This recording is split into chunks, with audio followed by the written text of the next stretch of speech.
नमस्कार, मैं हूं आपके साथ अमन चोपड़ा। हामिद अंसारी का इंटरव्यू जब करने गया था तो ये नहीं सोचा था कि मतलब इस तरह की बातें होंगी। और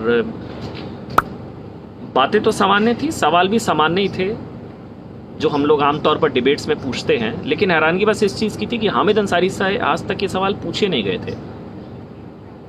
जब उनकी तरफ से किताब में हुआ ये था कि मेरे को किताब दी गई हामिद अंसारी की और कहा गया कि आपको इंटरव्यू करना है हामिद अंसारी का, तो वो एक पत्रकार की तरह मैंने उनकी हामिद अंसारी की किताब पढ़ी।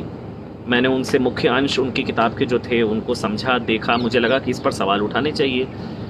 ज़्यादातर किताब के जो अंश थे उसमें एक चीज़ सबसे ज़्यादा कॉमन थी, वो बार बार उस चीज़ का जिक्र कर रहे थे कि सेकुलरिज्म जो है वो गवर्नमेंट की वोकेबलरी से अब गायब हो चुका है।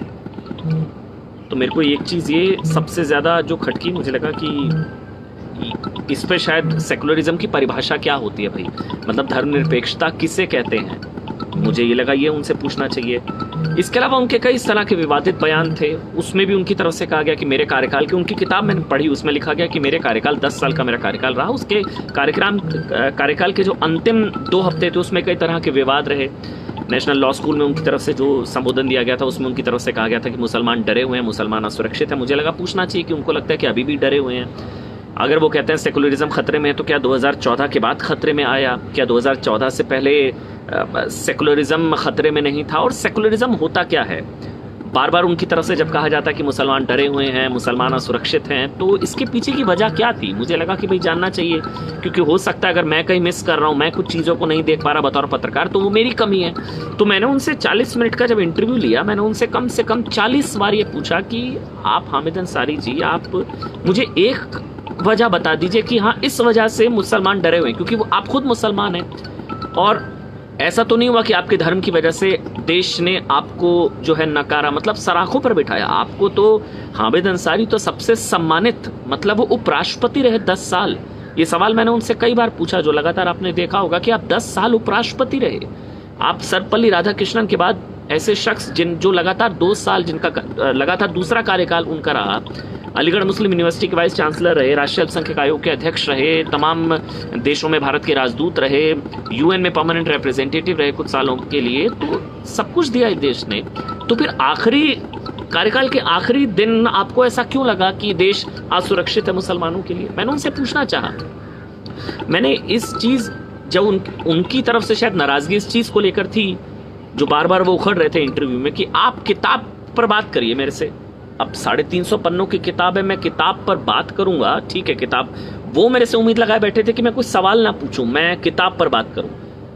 अब किताब में भी मैंने, ठीक है, मैंने कहा चलिए किताब पर बात करते हैं। किताब के अंदर आपने ऐसी ऐसी चीजें लिखी हैं, उसको लेकर के आपको सफाई नहीं देनी चाहिए। अगर आप कहते हैं सेकुलरिज्म जो है वो अब गवर्नमेंट की वोकेबलरी से गायब हो गया, तो मैंने पूछा क्या 2014 से पहले सेकुलरिज्म सुरक्षित था? 2014 के बाद सेकुलरिज्म, आप 2007 से 2017 तक उपराष्ट्रपति रहे, 14 से 17 तक 3 साल के लिए आपको सेकुलरिज्म खतरे में नजर आया? क्या 14 से पहले सेकुलरिज्म सुरक्षित था? और सेकुलरिज्म का मतलब क्या होता है, धर्मनिरपेक्षता क्या होती है? जब आप अपने आप से पूछा, मैंने उनसे कई बार पूछा, उन्होंने इस चीज़ का जवाब नहीं दिया। मैंने उनसे पूछा भाई क्या जब 2014 से पहले जब हिंदू आतंकवाद की थ्योरी दी गई थी तो क्या वो सेकुलरिज्म था? जब उनसे इस तरह की बात मैंने पूछी कि जब प्रधानमंत्री मनमोहन सिंह ने कहा था कि देश के संसाधनों पर पहला अधिकार मुसलमानों को, वो तुष्टीकरण की पराकाष्ठा थी। सोचिए, कह दिया जाए कि देश के संसाधनों पर पहला अधिकार हिंदुओं का, क्या होगा? बवाल हो जाएगा। लेकिन जब पूर्व प्रधानमंत्री मनमोहन सिंह ने कहा कि देश के संसाधनों पर पहला अधिकार मुसलमानों का, वो सेकुलरिज्म, मतलब सेकुलरिज्म क्या होता है? एक धर्म को नीचा दिखाना वो सेकुलरिज्म होता है, हिंदुओं को आतंकी कहना वो सेकुलरिज्म होता है, या देश के संसाधनों पर पहला अधिकार मुसलमानों का ये कहना सेकुलरिज्म होता है, मुस्लिम वोट बैंक को अपीस करना ये सेकुलरिज्म होता है, या सेकुलरिज्म होता है कि सबकी भावनाओं का ख्याल रखना? मैंने उनको उदाहरण दिए। हाल ही में तांडव सीरीज आई जिसमें किस तरह से हिंदू सेंटिमेंट्स को हट किया गया। अब अवेकनिंग देखिए, मैंने उनको बताया कि ये है ना सेकुलरिज्म, कि वो सीन हटाने के लिए उनको कहा गया, सुप्रीम कोर्ट ने कहा कि आप ऐसे सेंटिमेंट्स को हट नहीं कर सकते। ये है असल सेकुलरिज्म। सेकुलरिज्म मतलब होता है सर्व धर्म समभाव, मतलब सभी धर्म एक समान, किसी की अपीजमेंट नहीं। ये सेकुलरिज्म नहीं होता है कि आप जो है किसी एक धर्म को आप नीचा दिखाए। मुनव्वर फारूकी के केस में क्या हुआ था? जब माता सीता का अपमान और तमाम वो कॉमेडियन, थर्ड क्लास कॉमेडियन जो इस तरह की अपमान करते हैं हिंदू देवी देवताओं का, सेंटिमेंट हर्ट करते हैं सस्ती कॉमेडी के चक्कर में, सस्ते प्रचार के चक्कर में, मध्य प्रदेश हाईकोर्ट ने कहा this man should not be spared. Munawar Faruqui, supreme court ने तांडव के केस में कहा कि अभिव्यक्ति की आजादी में आप इस तरह से सेंटिमेंट हर्ट नहीं कर सकते हैं। यह है सेकुलरिज्म। किस जमाने में जी रहे हैं हम? राम मंदिर की बात करेंगे तो कम्युनल हो जाएंगे, सेकुलर नहीं रहेंगे आप। हिंदू आतंकवाद की बात करेंगे तो आप सेकुलर हो जाएंगे। हिंदू आतंकवाद की बात करेंगे तो आप सेकुलर हो जाएंगे। सीए की बात करेंगे, भाई अगर रिलीजियस परसिक्यूशन माइनॉरिटीज का पाकिस्तान में, बांग्लादेश में, अगर हिंदू, सिख, ईसाई, पारसी, इन सबका अगर रिलीजियस परसिक्यूशन हो रहा है, उनकी बात करना ये कम्युनलिज्म हो जाता है, ये सेकुलरिज्म इससे खतरे में आ जाता है। ट्रिपल तलाक खत्म करने की बात करिए। क्या हुआ था शाहबानो मामले में जब राजीव गांधी ने सुप्रीम कोर्ट के फैसले को पलट दिया था? वो सेकुलरिज्म था। ये मैंने सवाल जानना चाहा, मेरे मन में बहुत सवाल थे। अगर वो, और मैंने उनसे 10 बार पूछा, 50 बार पूछा, हामिद अंसारी जी, उन्होंने कहा लिंचिंग। मैंने उनसे पूछा लिंचिंग का, तो लिंचिंग तो हिंदुओं की भी होती है। उन्होंने बोला नाम बताइए, मैंने नाम गिना दिए। मैंने बोला धर्मराज हदरो, दुलाल कुमार, त्रिलोचन महतो, पश्चिम बंगाल की लिंचिंग, केरल की लिंचिंग, महाराष्ट्र में 2 साधुओं को मार दिया गया, हिंदुओं का नरसंहार, हत्याकांड, कश्मीरी पंडितों का नरसंहार। कश्मीरी पंडितों का जो नरसंहार था वो क्या था?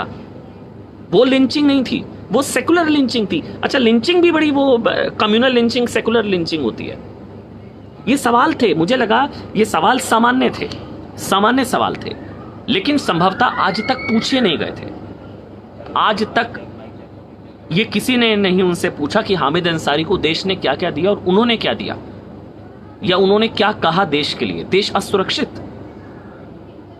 इसलिए आज 5 बजे, बस कुछ ही मिनटों बाद, यही कोशिश रहेगी इन्हीं सवालों के इर्द गिर्द कि क्या हामिद अंसारी को डिजाइनर सवाल पसंद है, क्या जो गोदी मीडिया अब तक रहा 70 साल, जो सवाल पूछने में हिचकिचाता था, वही पसंद है, क्या सेकुलरिज्म का मतलब हिंदू आतंकवाद से होता है, लिंचिंग तो भाई हिंदुओं के भी होते तो हिंदू असुरक्षित, मतलब ये नरेटिव क्या बिल्ड किया गया है। 5 बजे ताल ठोक के जुड़िएगा मेरे साथ 5 बजे। शुक्रिया।